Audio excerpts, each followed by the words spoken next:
Hi guys, my name is Jasmine and I am your small town gray witch here to talk to you about cord cutting. Now, I feel like this spell is very commonplace. It's an easy spell to do, so I think it gets misused a lot of the time. I think that people tend to use it for simple things and quickly do it, and it doesn't have the impact it could. Alright? So, we're going to talk about big impact cord cutting, not little small things. Yes, you can use it for small things, but I see a different way to do it with the small things. All right? So let's talk about the big things. Now, cord cutting. We've all seen it probably somewhere. What you need is two candles. They could be the color depending on what you're doing, so on and so forth, but white is a very good basic base.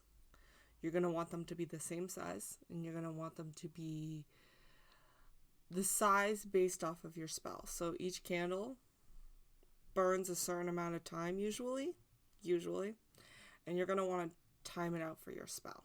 All right?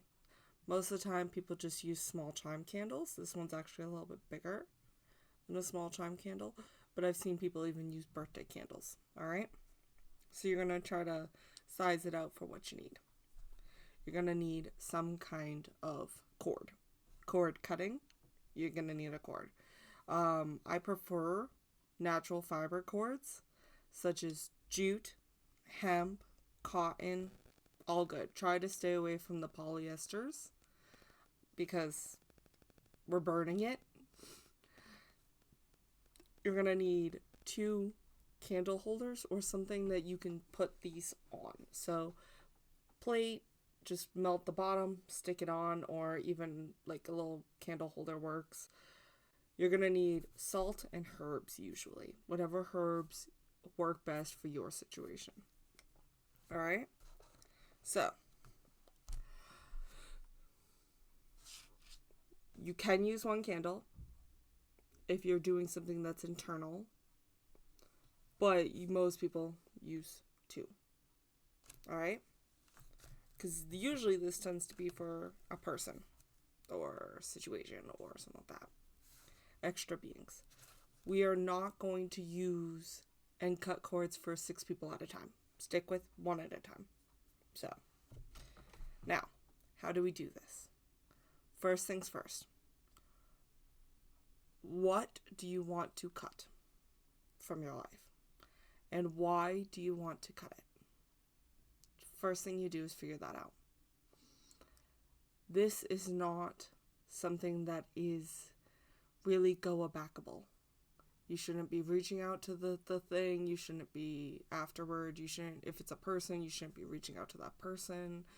If it's a place or a situation, you shouldn't be going back to that. So, this is considered permanent. We are not going to look back.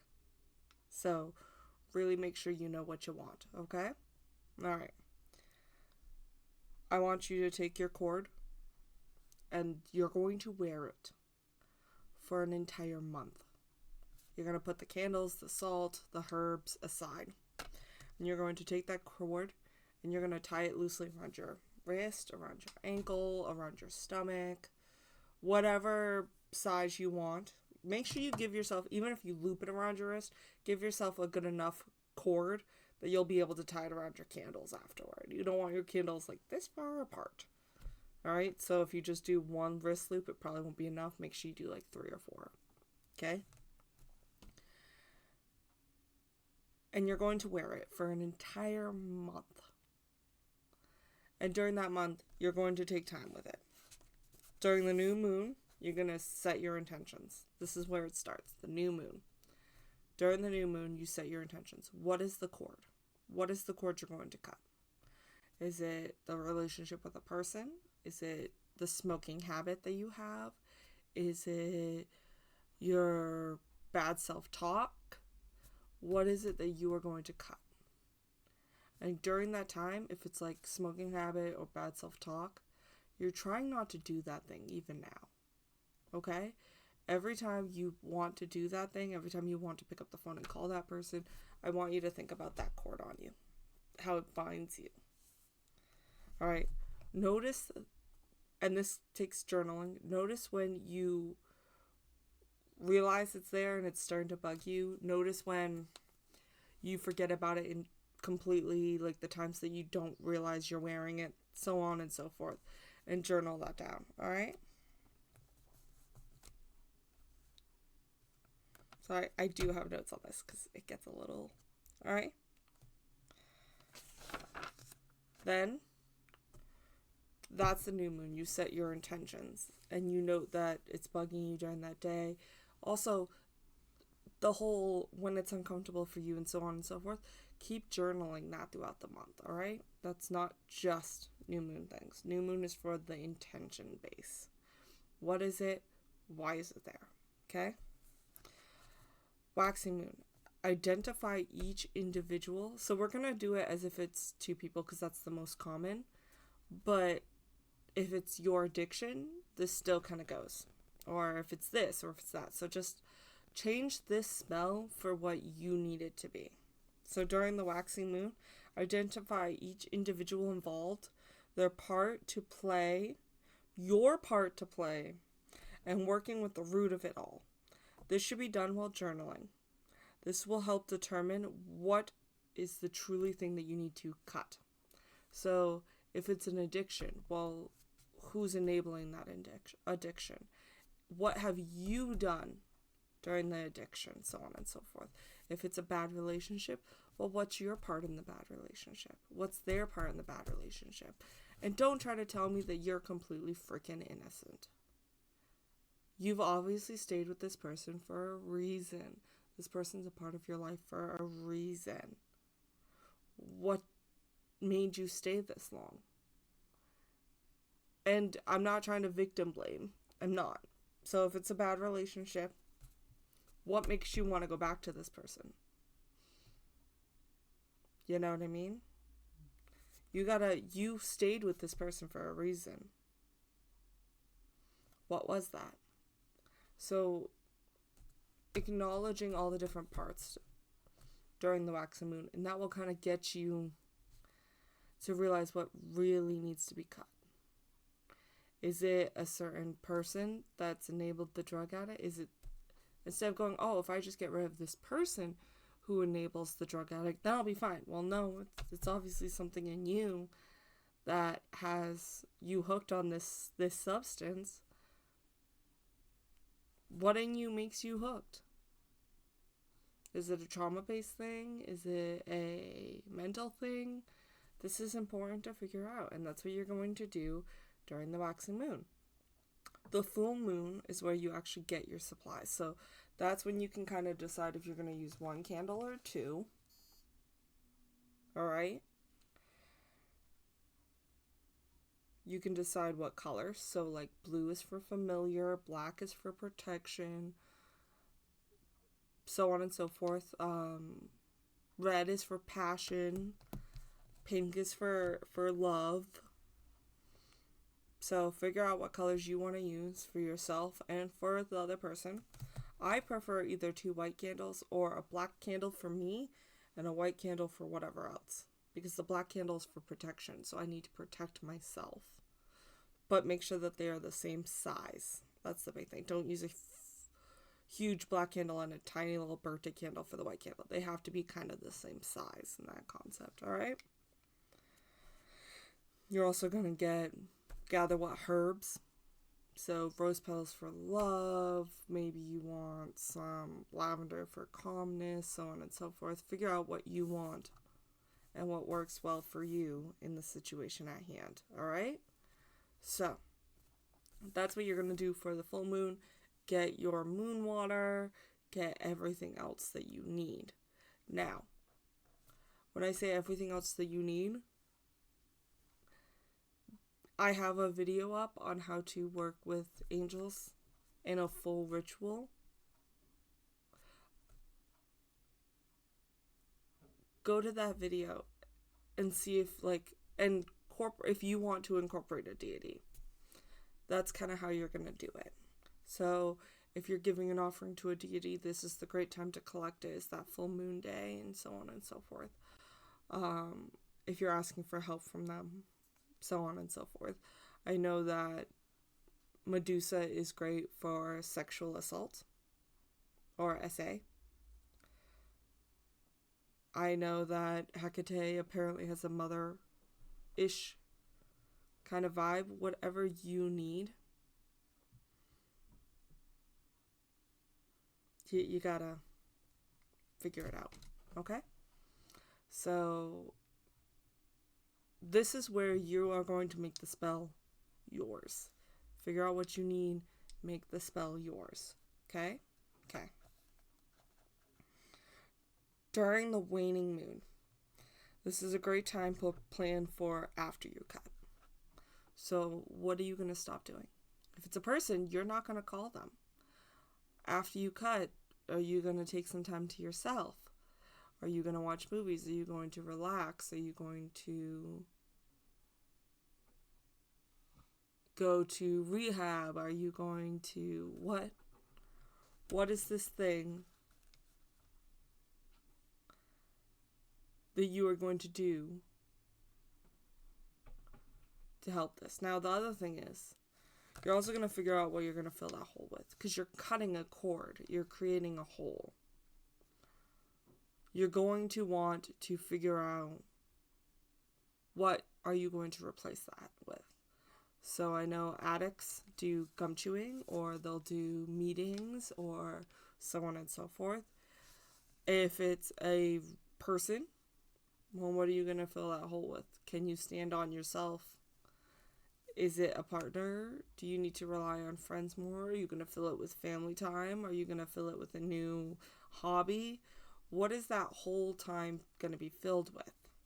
Because if we're just sitting there twiddling our thumbs, then it's likely that we will go back to our bad situation, whatever it may be. All right?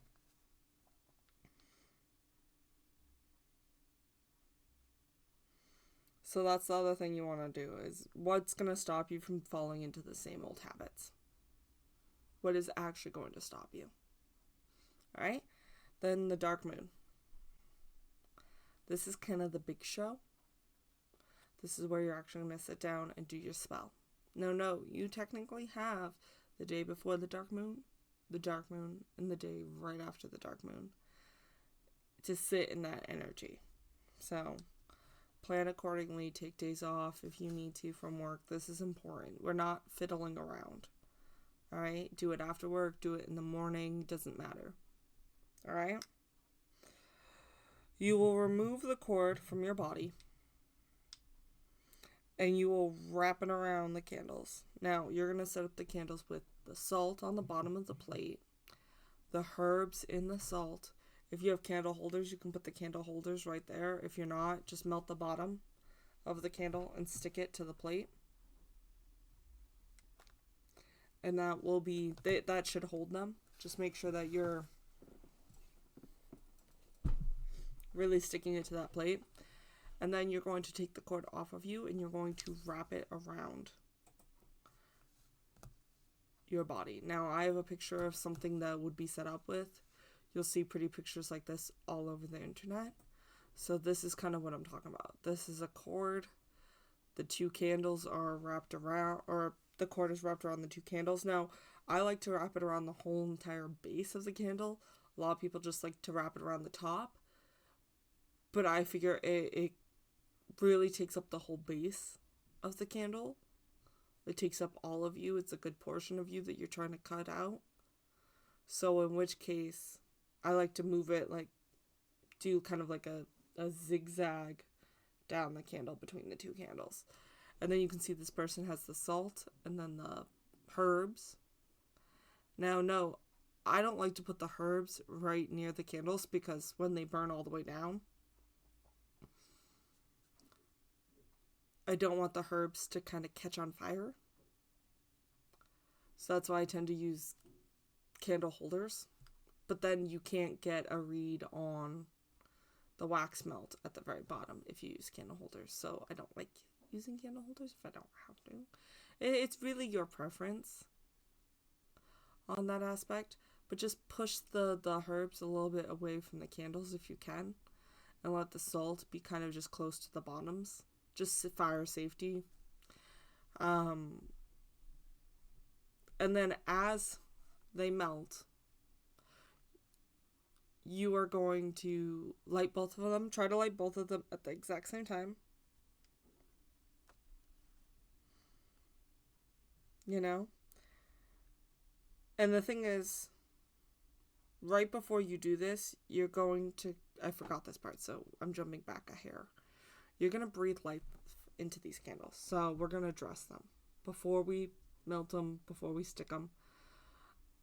If it's a person, then you're going to carve your name on one side and carve their name on the other side. And you're going to dress these candles. What do I mean by dress? Roll them in oil if you so decide, and then roll them in the herbs. You don't have to do that. It will create a bigger burn, so just acknowledge that. Sometimes I don't like doing that because it creates a bigger burn.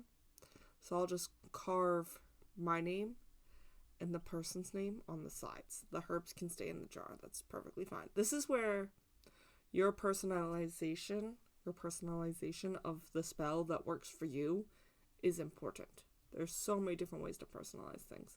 And people are going to tell me, oh, don't do your magic this way. And people are going to tell you, don't do your magic this way. This is the right way to do it. The right way is the way that works for you. All right? So then we're going to breathe life into this candle because it's just a candle. So we're going to make it a puppet in a sense. So you're going to say the name 3 times into the candle, and then you're going to blow into it. You're going to blow life into the candle. And that gives the candle life and energy to become a puppet of that person almost. Or a symbolic concept of that person. So then we stick them. Then we tie them. As we're tying them, as we're doing the herbs, as we're doing the salt, as we're breathing in our breath into the candles, we are saying what these things are for. So roses, you're going to bring love for myself in my life. Lavender, you're going to bring calmness. This cord binds us and the abuse I've dealt with. And it shall no longer be once this cord is cut. Talk out loud to the items.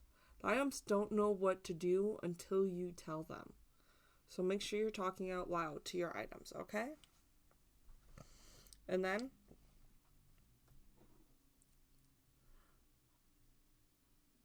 you light them and you sit with them.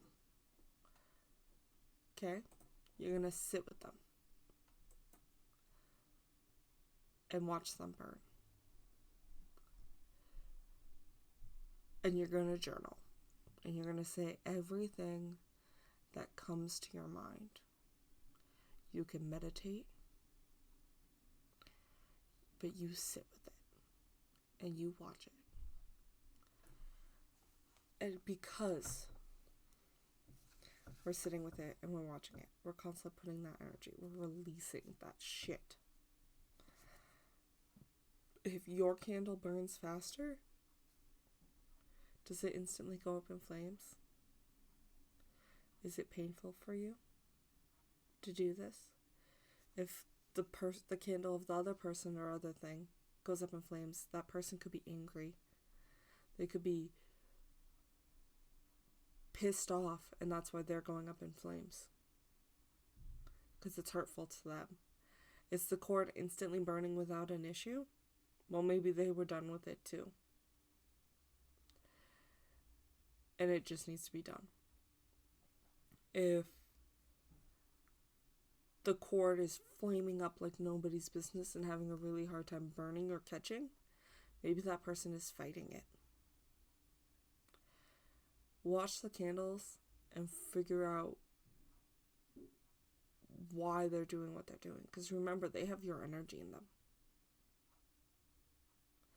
Is the wax trying to run away from the candle? When it melts, is the wax trying to run away from the candle? Is that person trying to run away from what you're doing? Can you see images in the melted wax on the bottom of the plate? What does that say? Same thing with you. Are you trying to run away from the situation? Why? Are you burning easily and cleanly? Just going straight to the ground, cord goes boop, everyone's done and happy. These all mean things. So you're going to want to watch your candles and decipher what they mean. Alright? Google can help. There's plenty of reasons. I just gave you a few things to look for. But you're really going to want to sit there with it, alright? And decipher what it means. And then at the very end, make sure you discard your wax appropriately. The salt, the herbs, things like that can be swept out of the house or thrown out of the house. Or honestly, I wouldn't even throw them right outside your house. I would bring them somewhere else. They are gone. So take a trip in the car and then dump them on the side of the road, especially at crossroads. You can bury them. You can throw them down the river. If it's just herbs and salt, feel free to throw it down your river and let the water take it. That's not going to hurt. But make sure you deal with your wax, your leftover wax, accordingly. Okay? Please be environmentally friendly. Flower petals don't hurt anything. Wax can. Okay? Depending on what wax, sometimes trash. That person's trash to you. Throw it in the trash. You're done with them. But whatever you do, just make sure that the intention is there. Don't just throw them in the trash to throw them in the trash. Okay? Okay. After this, do not look back. So if it's a person, we're not going to call that person anymore. We're not going to talk to that person. We're not going to talk about that person. You are done. If people want to come up to you and go, oh, guess what? That person, blah, blah. Halt right there. I love you. Let's not talk about that person anymore. I'm done with them. Let's talk about shoes. We are cutting the cord completely. So don't let people talk to you about them. Don't talk about them. It's all good in the hood. Shove it out the door. Okay? If someone constantly insists on bringing up that person with you, even though you've asked them not to, well, maybe you need to reevaluate that relationship as well. Because what boundary are you setting that they're not respecting? Okay? It's gonna hurt. It causes issues. Okay? I know when I did this, my whole family was like, but then right after the spell, they were fine. It was weird. It was right upcoming from the spell. They were doing everything they could. And then right after the spell, it all stopped.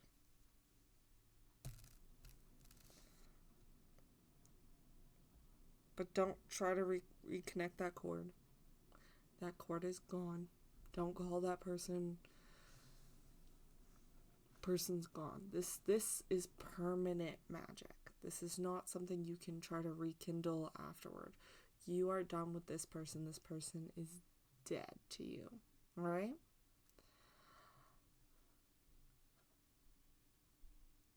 Don't do this spell if you have to work around this person. Don't do this spell to your 5-year-old kid. We don't hex or anything with kids, but we're not doing this spell with your 5-year-old kid. We're not doing this spell with your kid's teacher. We're doing this spell with somebody who seriously hurt you. And again, during this wax, remember, the waning moon is when we decide how we're not going to see that person anymore. What are we filling that hole with?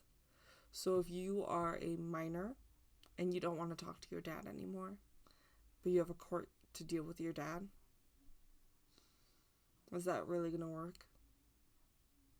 So you have to use good judgment. You have to change your muggle life with your magical life. It's all one. All right? So please be smart.